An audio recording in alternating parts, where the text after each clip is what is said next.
Hi, this is James Shug with Westpac London's end of day report for Monday, February the 11th.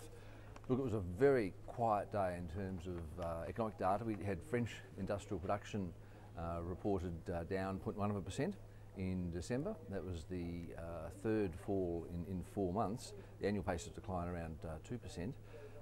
But that's it. No US data, no other European data report. We do have the European finance ministers meeting going on in Brussels today. Today actually is the Eurozone finance ministers meeting, and they're discussing the proposed bailout for Cyprus. Haven't heard anything yet on that. And certainly no decision expected this week. We've got Cypriot elections this coming weekend.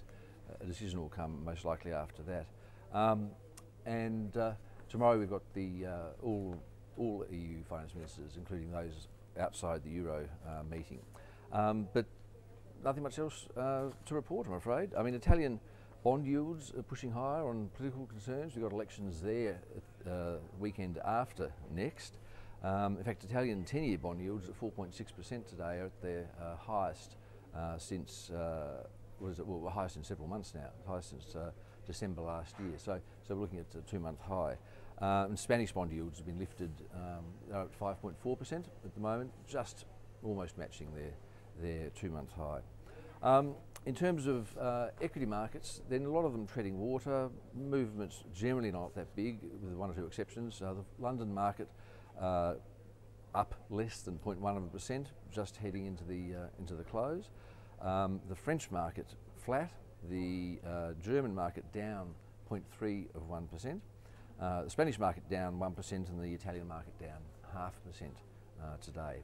Now the Dow, which of course was trading at a 5-year high pretty much last week, at the time of, as I'm speaking now, it's down 0.1% at 13,977. In commodity markets, the gold price is down 1.1% today, $1,648 an ounce. Copper price is down 1%, and oil unchanged at $95.66 a barrel. The Aussie dollar, it's at 1.028 against the US dollar, a little bit weaker drifting down a bit today, and in Sydney time too. Speaking of currencies, a lot of talk about the euro. It's risen something like 30+% against the yen, and 12% against the US dollar since the middle of last year. The finance ministers probably will be discussing that in Europe, and there's a G20 finance ministers meeting later this week in Moscow. So just watch out for any comments you might hear about currency wars again, or coordinated currency action. It's certainly starting to cause some angst in some parts of Europe, the relative strength of the euro. Okay, I'll leave it there. Back again tomorrow.